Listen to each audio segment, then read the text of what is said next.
प्रिय विद्यार्थियों, issue and forfeiture of share अंशों का निर्गमन एवं हरण वाले चैप्टर में आज अपन बात करने वाले हैं इश्यू प्राइस यानी निर्गमन मूल्य।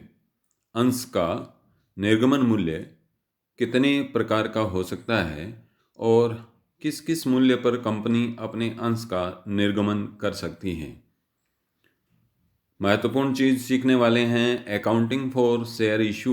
जब कंपनी के द्वारा अंशों का निर्गमन किया जाता है तो अकाउंटिंग कैसे की जाती है, साथ ही कॉल्स इन एरियर के संबंध में क्या नियम हैं और कॉल्स इन एडवांस के संबंध में क्या नियम हैं।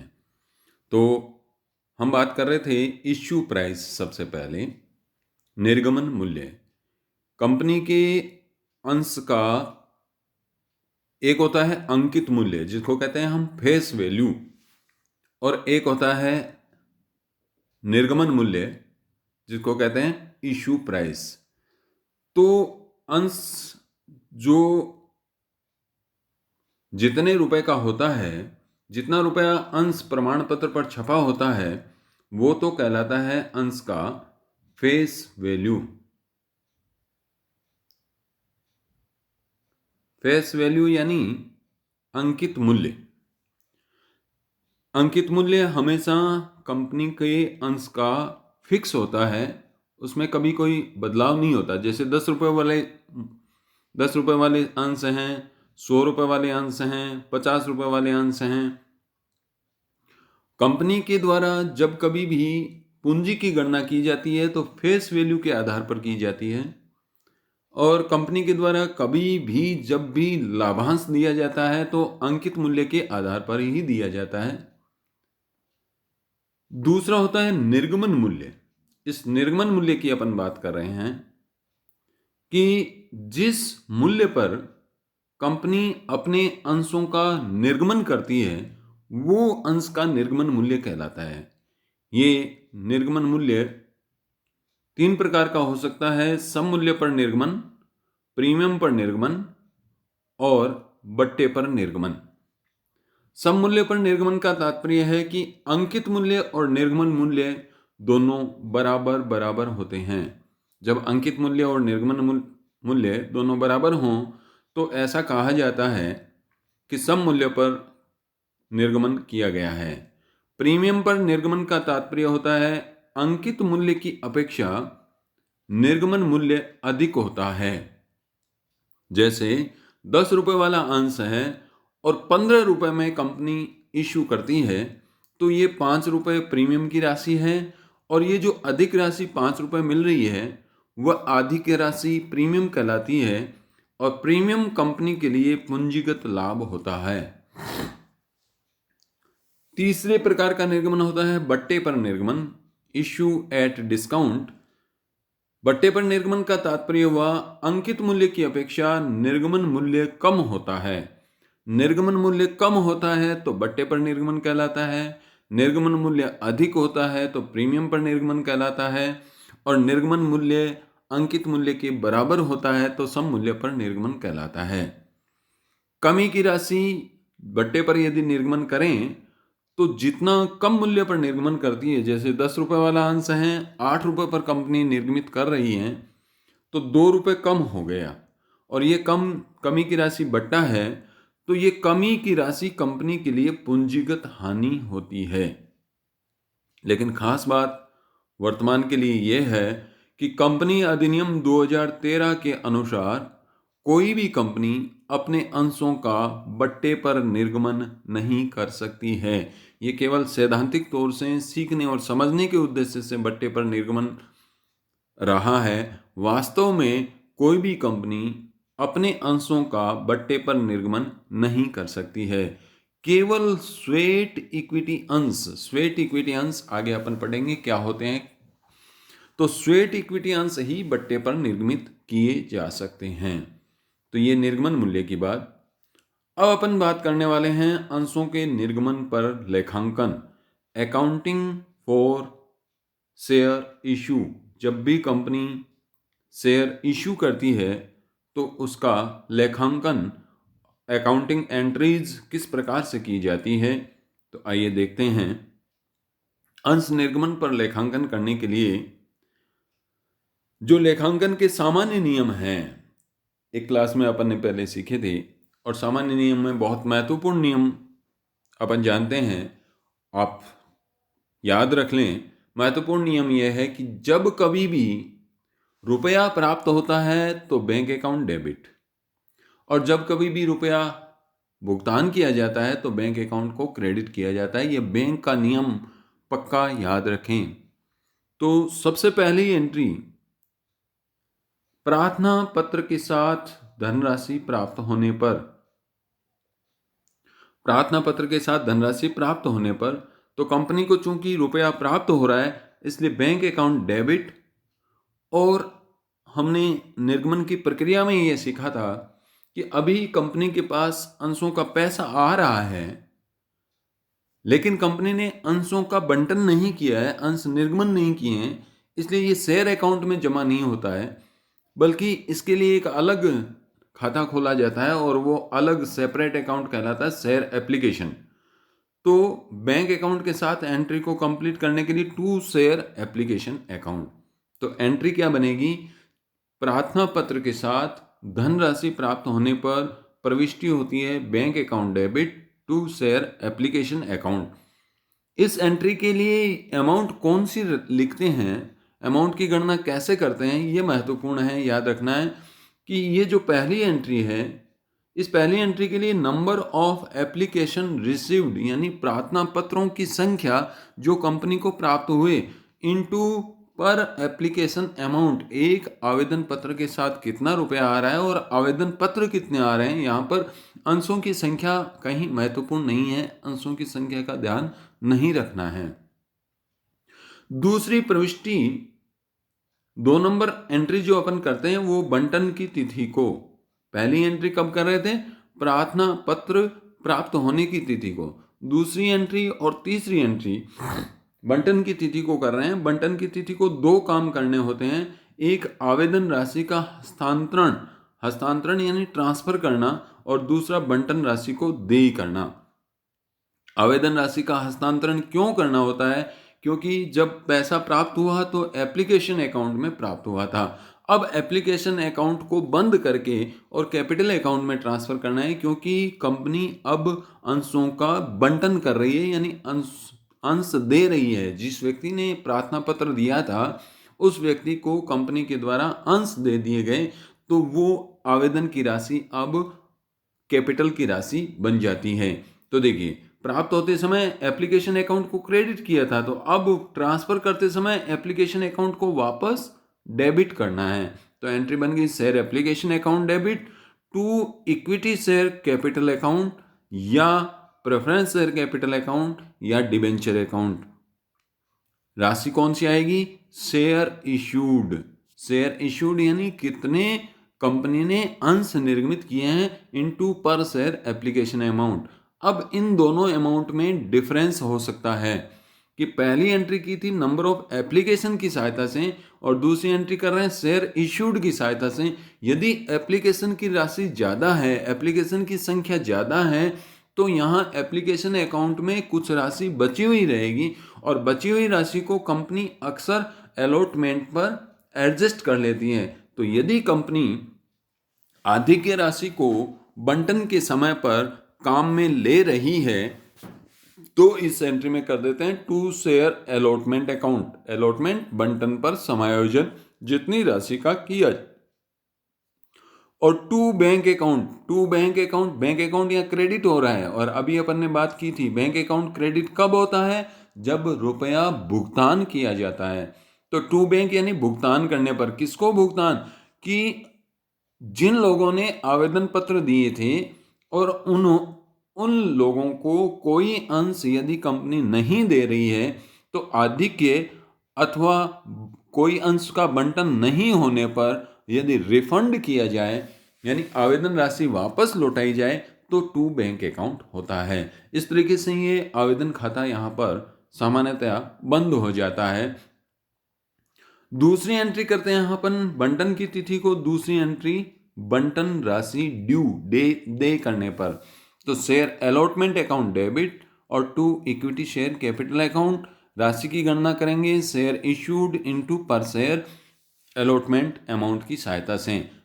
याद रखना है बंटन राशि ड्यू हो रही है, यहाँ पर कोई राशि प्राप्त नहीं हो रही है, केवल मांग रहे हैं। मांगने पर share allotment account debit to share capital account. इसी तरीके से फर्स्ट कॉल की राशि मांगे तो equity share first call account debit to capital account. Second call की राशि मांगे तो equity share second call account debit to share capital account. यानी ये एंट्री ड्यू होने के लिए जो राशि हम ड्यू कर रहे हैं उस राशि को डेबिट कर देंगे, और जो राशि जैसे अलॉटमेंट ड्यू कर रहे हैं तो share allotment account debit, first call due कर रहे हैं तो share first call account debit, second call due कर रहे हैं तो share second call account debit to equity share capital account.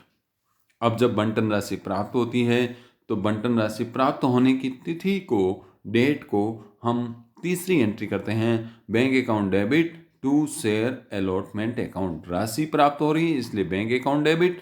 किसकी राशि प्राप्त हो रही है? बंटन की, इसलिए टू शेयर अलॉटमेंट। देखिए ये भी एक तरीका है, रुपया प्राप्त हो रहा है इसलिए बैंक अकाउंट डेबिट, और जिसका रुपया प्राप्त हो रहा है उसको क्रेडिट कर देंगे। जैसे ही राशि प्राप्त हो रही है बैंक अकाउंट डेबिट, किसका? एप्लीकेशन का, तो टू शेयर एप्लीकेशन। यहां राशि प्राप्त हो रही है तो बैंक अकाउंट डेबिट, किसका? अलॉटमेंट का, तो टू शेयर अलॉटमेंट अकाउंट। इतना आसान सा काम है। ड्यू होने पर allotment account debit to capital account. इसी तरीके से ये जो 3 पॉइंट में अपने 4 एंट्रियां सीखी है, इसी तरीके से ये जो 2 एंट्रियां लास्ट वाली है, इसी तरीके से ये आगे की एंट्रियां फर्स्ट कॉल की, सेकंड कॉल की हम करते रहते हैं। अब इसके बाद आगे बात करते हैं अपन बकाया मांग, कॉल्स इन एरियर क्या होता है? बकाया मांग, कॉल्स इन एरियर कि कुछ अंशधारी बंटन राशि अथवा मांग राशि देय तिथि पर नहीं चुकाते हैं, तो जो अंशधारी नहीं चुकाते हैं इसे बकाया मांग राशि कहते हैं। इस बकाया मांग राशि का लेखांकन करने के लिए अलग से प्रविष्टि करने की आवश्यकता नहीं होती है। संबंधित मांग खाते का डेबिट बैलेंस ही बकाया मांग राशि कहलाता है।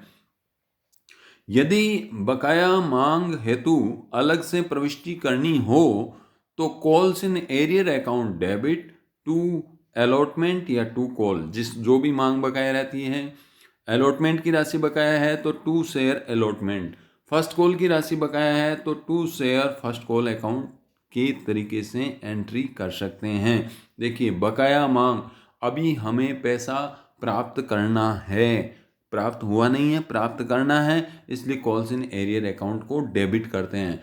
और यदि किसी व्यक्ति ने पैसा पहले ही चुका दिया तो कॉल्स इन एडवांस अकाउंट हमेशा क्रेडिट होता है। याद रखना है कॉल्स इन एरियर अकाउंट यदि हमें खोलना हो, एंट्री करनी हो तो कॉल्स इन एरियर अकाउंट हमेशा डेबिट किया जाता है।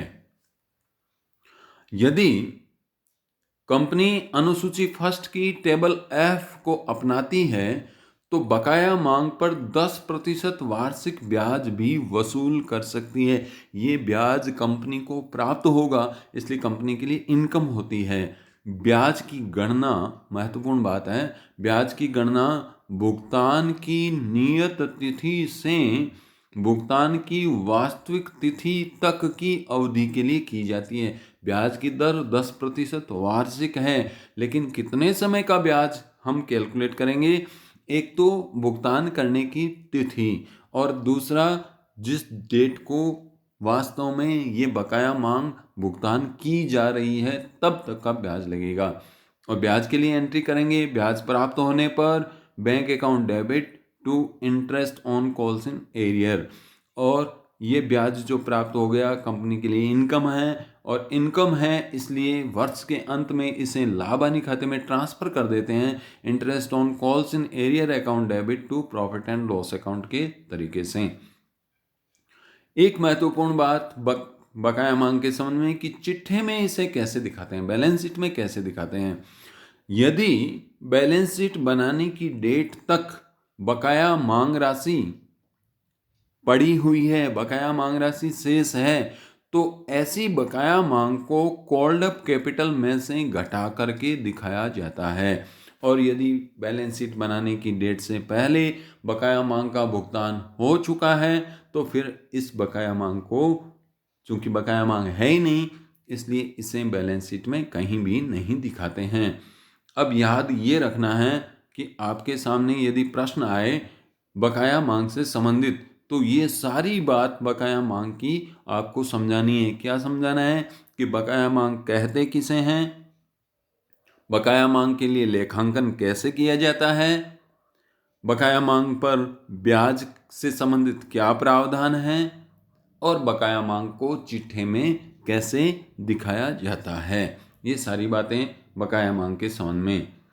देन अपन बात करते हैं बकाया मांग की विपरीत अग्रिम प्राप्त मांग। अग्रिम प्राप्त मांग यानी calls in advance. Calls in advance तो किसी भी अंशधारी के द्वारा अपने अंशों पर मांग राशि ड्यू होने से पहले ही यदि चुका दी जाती है तो इसे कॉल्स इन एडवांस के खाते में जमा किया जाता है। जमा किया जाता है यानी क्रेडिट किया जाता है। जमा का मतलब हो गया क्रेडिट, क्रेडिट किया जाता है।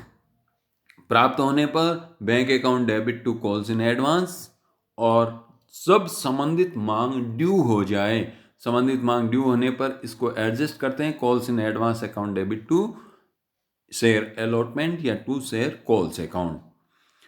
अनुसूची फर्स्ट की टेबल एफ के अनुसार अग्रिम मांग राशि पर 12% वार्षिक ब्याज चुकाया जा सकता है। ये इंटरेस्ट कंपनी को पेड करना है। कंपनी को चुकाना कितना है 12%, लेकिन कंपनी वसूल कितना कर सकती है 10%। वसूल किस पर करती है, बकाया रहने पर यानी कॉल्स इन एरियर पर ब्याज वसूल कर सकते हैं और वो है 10% वार्षिक। जबकि कॉल्स इन एडवांस पर ब्याज चुकाना होता है और चुकाना कितना होता है 12% ब्याज चुकाना होता है। ब्याज की गणना राशि प्राप्ति की तिथि से संबंधित मांग देय होने ड्यू होने की डेट के बीच का जो समय अंतर है उस अंतर के लिए की जाती है। एंट्री करेंगे इंटरेस्ट, चूंकि कंपनी को चुकाना है और चुकाना है मतलब खर्चा है और समस्त खर्चों को डेबिट करते हैं, इसलिए interest on calls in advance account debit to bank चुकाने पर, और खर्चा होने के कारण इसे लाभ हानि खाते में ट्रांसफर करेंगे तो profit and loss account debit to interest on calls in advance account, ये वर्ष के अंत में। अब चिट्ठे में कैसे निरूपण करते हैं, खास बात है कॉल्स इन एडवांस को बैलेंस शीट में कैसे दिखाया जाता है, ये बहुत इंपॉर्टेंट प्रश्न है। तो सबसे पहली बात यह है कि चिट्ठे में कॉल्स इन एडवांस को तभी दिखाते हैं जबकि बैलेंस शीट बनाने की डेट को कॉल्स इन एडवांस खाते में कुछ राशि जमा है। यदि जिस मांग से संबंधित कॉल्स इन एडवांस प्राप्त हुई है वो मांग ड्यू हो चुकी है तो फिर कॉल्स इन एडवांस को बैलेंस शीट में नहीं दिखाएंगे। तो इस तिथि यानी बैलेंस शीट की डेट को यदि अग्रिम मांग राशि शेष है तो यह कंपनी के लिए चालू दायित्व करंट लायबिलिटी मानी जाती है और इसी कारण से इस कॉल्स इन एडवांस को बैलेंस शीट में अदर करंट लायबिलिटीज के अंतर्गत दिखाया जाता है। यह पूंजी का हिस्सा नहीं होता है, इसलिए कॉल्स इन एडवांस को कभी भी कैपिटल के साथ मिला करके नहीं दिखाया जाता है बल्कि अलग से दिखाया जाता है। तो ये बात हुई कॉल्स इन एडवांस के संबंध में। कॉल्स इन एडवांस और कॉल्स इन एरियर दोनों के लिए आप लोगों को जो ध्यान रखना है कि यदि प्रश्न आता है कॉल्स इन एडवांस का या कॉल्स इन एरियर का तो ये पूरी बात दिखानी है। क्या पूरी बात कि पहले तो इसका मीनिंग दिखाना है, फिर इसका लेखांकन यानी एंट्रीज बतानी है, फिर अनुसूची फर्स्ट टेबल एफ के अनुसार ब्याज की दरें बतानी हैं, ब्याज की प्रविष्टियां बतानी हैं और अंत में चिट्ठे में इसका निरूपण समझाना है। तो आज के इस लेक्चर में अपन ने जो बातें की है वो है निर्गमन मूल्य। निर्गमन मूल्य 3 प्रकार का हो सकता है। सम मूल्य पर निर्गमन अंकित मूल्य के बराबर, और दूसरा प्रीमियम पर निर्गमन और तीसरा बट्टे पर निर्गमन। कंपनी अधिनियम 2013 के अनुसार कोई भी कंपनी अपने अंशों का निर्गमन बट्टे पर नहीं कर सकती है। केवल स्वेट इक्विटी अंश ही बट्टे पर निर्गमित किए जा सकते हैं। लेखांकन का तरीका अपन ने सीखा है कि जब अंश निर्गमन करते हैं तो क्या प्रविष्टियां करते हैं और उनकी अमाउंट कैसे कैलकुलेट करते हैं। कॉल्स इन एरियर और कॉल्स इन एडवांस क्या होता है, इन पर ब्याज कितना हो सकता है और इन्हें चिट्ठे में कैसे दिखाया जाता है। तो आज की लेक्चर में अपन इतनी बात करेंगे, बाकी बातें अगले लेक्चर में करते हैं।